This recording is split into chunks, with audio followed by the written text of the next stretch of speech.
ជំរាបសួរពុកម៉ែបងប្អូននេះគឺជាផ្ទះវិឡាតូល Model C ដែលមានតម្លៃបង់ផ្ដាច់ត្រឹមតែ$35,000តែប៉ុណ្ណោះដែលផ្ទះនេះដែរគឺយើងសាងសង់នៅលើទំហំដីទទឹង10ម៉ែត្របណ្ដោយ20ម៉ែត្រទំហំផ្ទះបាន6ម៉ែត្រកន្លះគុណនឹង14ម៉ែត្រដែលនៅសល់ផ្ទៃដីចំហៀង2ម៉ែត្រកន្លះនៅសល់ខាងមុខបាទ6ម៉ែត្រកន្លះនិងនៅសល់ខាងក្រោយគឺ2ម៉ែត្រអញ្ចឹងគឺមានទំហំធំទូលាយនិងងាយស្រួលសម្រាប់ពុកម៉ែបងប្អូនទិញរស់នៅក៏ដូចជាទិញរំហែចុងសប្តាហ៍អាចអញ្ជើញមកមើលទីតាំង Model C នេះបានដែលយើងបើកប្លុកថ្មី8ផ្ទះដំបូងឥឡូវលក់អស់4គឺនៅសល់4ផ្ទះទៀតអញ្ចឹងសម្រាប់ពុកម៉ែបងប្អូនបាទដែលមានចំណាប់អារម្មណ៍បាទអាចអញ្ជើញមកមើលទីតាំងយកព័ត៌មានផ្ទាល់បាន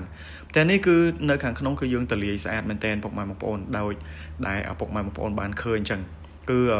យើងមានបន្ទប់ទទួលភ្ញៀវមួយដ៏ស្រស់ស្អាតនិងធំទូលាយខ្លាំងមែនទែនផ្ទះនេះហើយយើងមានបន្ទប់គេង2ហើយសម្រាប់ជាក់ស្ដែងបន្ទប់គេងនីមួយៗគឺយើងមានទំហំធំទូលាយអញ្ចឹងសម្រាប់ពុកម៉ែបងប្អូនទិញរស់នៅបាទអាចដាក់ជាគ្រែឬក៏ដេគ័រមានទូតាំង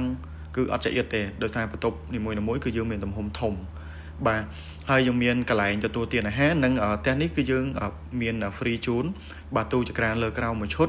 និងទូទឹកកកមួយគ្រឿងហើយនឹងយើងមានបន្ទប់ទឹកមួយផងដែររីឯសំណង់គឺមានទៅតាមតម្រូវការពុកម៉ែបងប្អូនចង់បានលក្ខខណ្ឌបង់ប្រាក់គឺងាយមែនតើពុកម៉ែបងប្អូនចូលរួមមុន30%ទឹកប្រាក់ដែលនៅសល់70%ទៀតគឺអាចបង់ជាមួយនឹងខាងក្រុមហ៊ុនបានរយៈពេលវែងផងដែររីឯទីតាំងគឺអត់ពិបាករកទេគឺស្ថិតនៅខាងលិចផ្សារព្រែកភ្នៅគឺយើងហុំព័ទ្ធទៅដោយទីប្រជុំជនអ៊ូអស្រាប់តែម្ដងណាពុកម៉ែបងប្អូនបាទគឺយើងនៅក្បែរផ្សារយើងមានបឋមសិក្សាមានសាលាអន្តរជាតិយើងមានមន្ទីរពេទ្យនិយាយទៅទីតាំងនេះគឺអ៊ូអស្រាប់ហើយតម្លៃគឺទាបជាងគេនៅក្នុងតំបន់នេះតែម្ដងអញ្ចឹងដោយដែលពុកម៉ែបងប្អូនបានឃើញនៅក្នុងបុរីសុវណ្ណភូមិ CPO វិឡាខាងប្អូនគឺមានអតិថិជនចូលរស់នៅជាបន្តបន្ទាប់ប្រព័ន្ធទឹកភ្លើងអ៊ីនធឺណិតគឺយើងមានស្រាប់តែម្ដងអញ្ចឹងសម្រាប់ពុកម៉ែបងប្អូនចង់ជ្រាបព័ត៌មានបន្ថែមអាចទំនាក់ទំនងតាម